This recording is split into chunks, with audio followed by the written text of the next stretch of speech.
The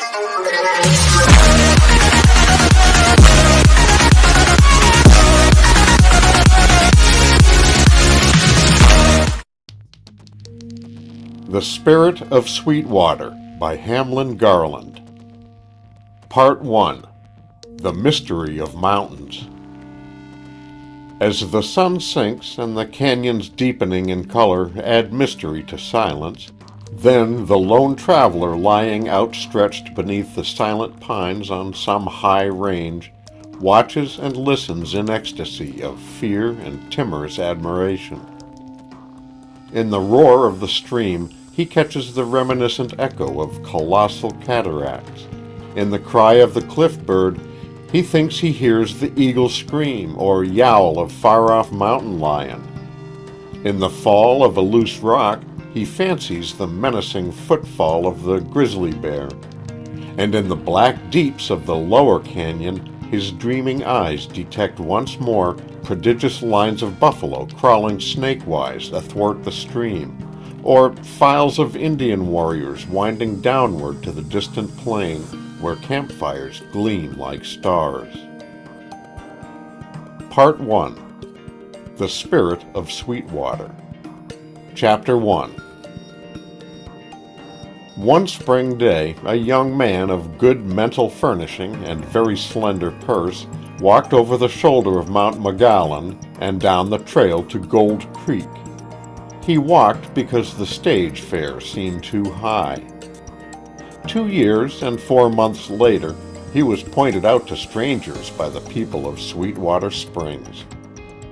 "That is Richard Clement, the sole owner of The Witch, a mine valued at $3 million." This in itself was truly an epic. Sweetwater Springs was a village in a canyon, out of which rose 2 wonderful springs of water whose virtues were known throughout the land.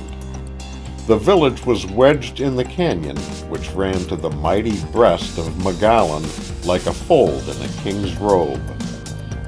The village and its life centered around the pavilion which roofed the spring, and Clement spent his evenings there in order to see the people, at least, as they joyously thronged about the music stand and sipped the beautiful water, which the Utes long, long ago called Sweetwater, and visited with reverence and hope of returning health.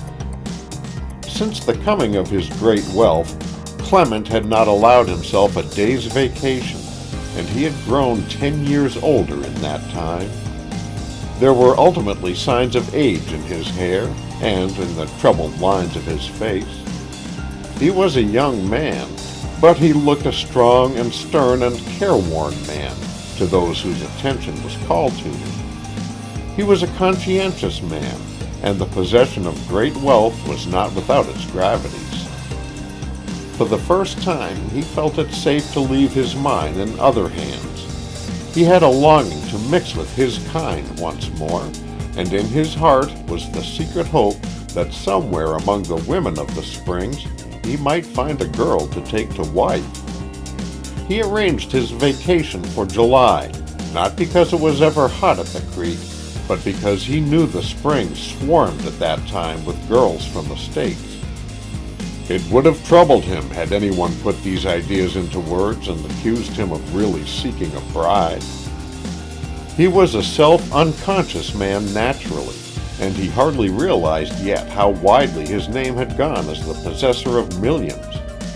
He supposed himself an unnoticed atom as he stood at the spring on the second night of his stay in the village. Of a certainty, many did not know him, but they saw him, for he was a striking figure, a handsome figure, though that had never concerned him. He was, in fact, feeling his own insignificance. He was standing there in shadow, looking out somberly upon the streams of people as they came to take their evening draught at the wonderful water of the effervescing spring. The sun had gone behind the high peaks to the west, and a delicious dry coolness was in the canyon. It seemed to Clement to be a very fashionable and leisurely throng. So long had he been absent from people either modish or easeful. He felt himself to be hopelessly outside all this youth and brilliancy and merriment, and he looked upon it all with a certain wistfulness. He perceived at length that the strollers were not all of the same conditions. There were rough, brown cowboys from La Junta and Cajon, and miners in rough dress down from the gulches for a night, but mainly the promenaders appealed to him with elegance of dress and manner. Many of the ladies came without hats, which added to the charm of their eyes and hair. Some of them looked twice at the tall man with the big mustache and broad hat, who seemed to be watching for some tardy friend. As he studied them, his memory freshened, and he came to understand them better. He analyzed them into familiar types. This was a banker and his wife from some small town. The wife fussy and consequential, the husband coldly dignified. This group was composed of a doctor and his daughters. Behind them came a merchant from some Nebraska town, he rough of exterior, his children dainty of dress and very pretty. Occasionally a group of college-bred girls came up without escort, alert, self-helpful, and serene. They saw Clement at once, and studied him carefully as they drank their beauty cup at the circular bench before the spring. All good-looking men had interest to them. All classes came, a varied stream, yet they were Western, and of the well-to-do condition for the larger part. The deft boy swung the glasses of water on his tripartite dipper with ceaseless splash and clink. There was a pleasant murmur of talk in which an Eastern listener would have heard the R sound well defined. There were many couples seated about the pavilion on the benches and railings. It was all busy, yet tranquil.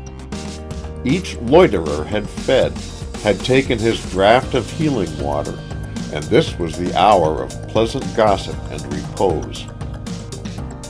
Clement fell at last to analyzing the action of the boy who supplied the water at the pool. He slammed the glasses into the pool and set them on the bench with a click as regular as a pump. Occasionally, however, he was indifferent. With some of his customers, he handled the glasses as if they contained nectar, thus indicating his generous patrons. Once he stopped and dipped the glass into the pool with his own hand, a doubtful action, and extended it with a bow to a young lady who said, "Thank you," so sweetly that he blushed and stammered in reply. All this fixed Clement's attention, and as the young girl lifted the glass in her slim hand, he wondered how she had escaped his notice for a single moment.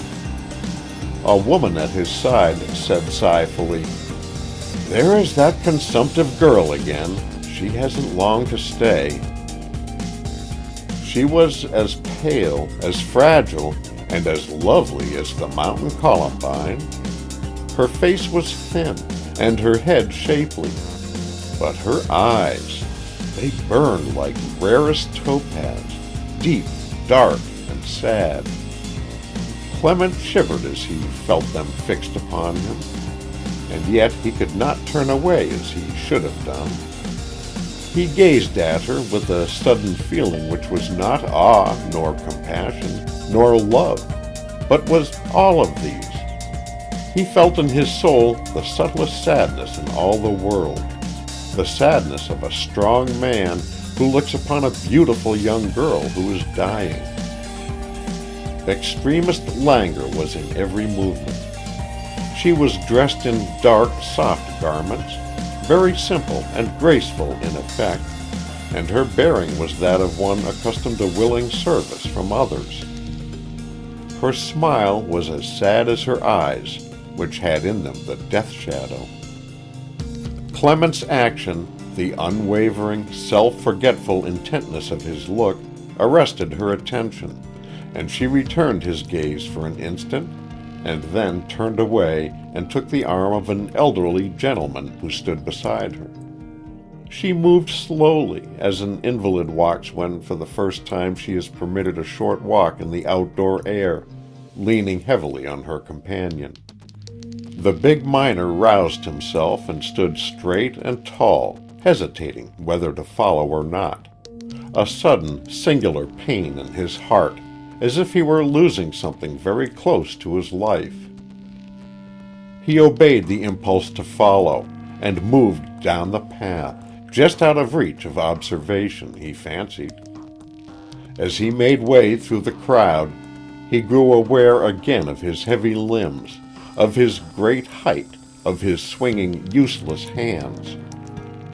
It had been so long since he had mingled with a holiday company, he appeared as self-conscious as a boy. Once the fair invalid turned and looked back, but she was too far away for him to discern the expression of her face.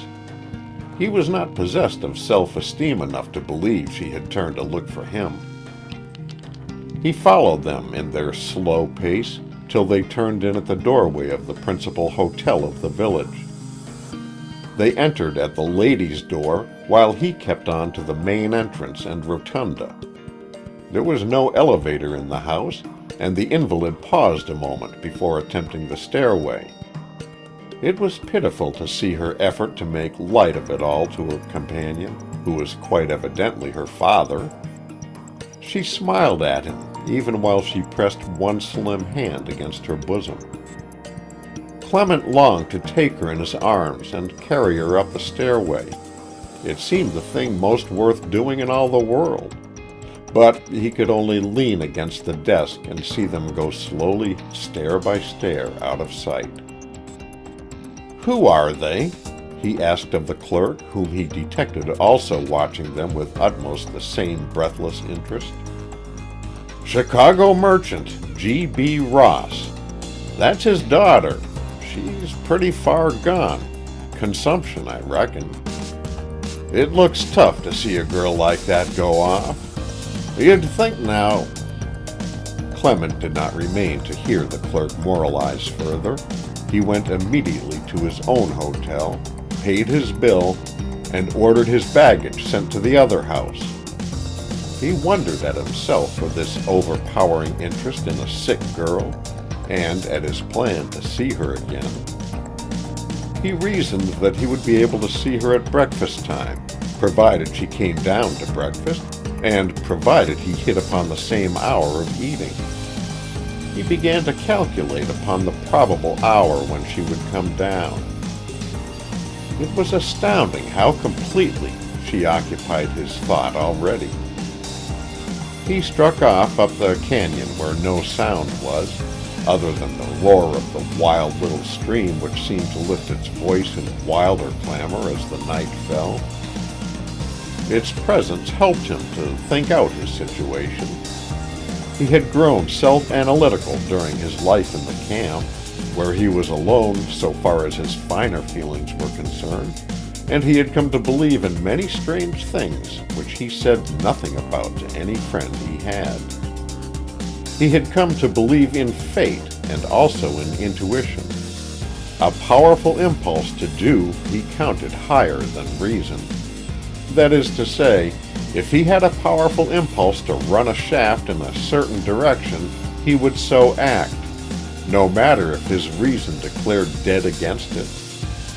The hidden and uncontrollable processes of his mind had given him the secret of the witch's gold, had led him right in his shafting and in his selection of friends and assistants, and had made him a millionaire at 37 years of age. He was prone to overvalue the intuitional side of his nature, probably, an error common among practical men. Fate was with him, luck raised to a higher power. What was to be would be. The unexpected happened. The expected, hoped for, labored for, did not always happen. All around him, men stumbled upon minds, while other men, more skillful, more observant, failed. The luck was against them. It was quite in harmony with his nature that he should be absorbed in the singular and powerful impulse he had to seek an acquaintance with that poor dying girl. Dying. At that word he rebelled. God would not take so beautiful a creature away from earth. Men needed her to teach them gentleness and submission. More than this, he had an almost uncontrollable impulse to go to her, and putting aside doctors, say to her, "I am the one to heal you." He had never had an impulse to heal before, but the fact that it was unaccountable and powerful and definite fitted in with his successes. He gave it careful thought. It must mean something, because it had never come to him before, and because it rose out of the mysterious depths of his brain. She must not die. The wind, the mountains, the clean air, the good, sweet water, the fragrant pines, the splendid sun, these things must help her. And perhaps I too can help her? Back in the glare of the hotel rotunda, with its rows of bored men sitting stolidly smoking, idly talking, his impulse and his resolution seemed very unmanly and preposterous. It is so easy to lose faith in the elemental in the midst of the superficial and ephemeral of daily habit. End of Part 1, Chapter 1.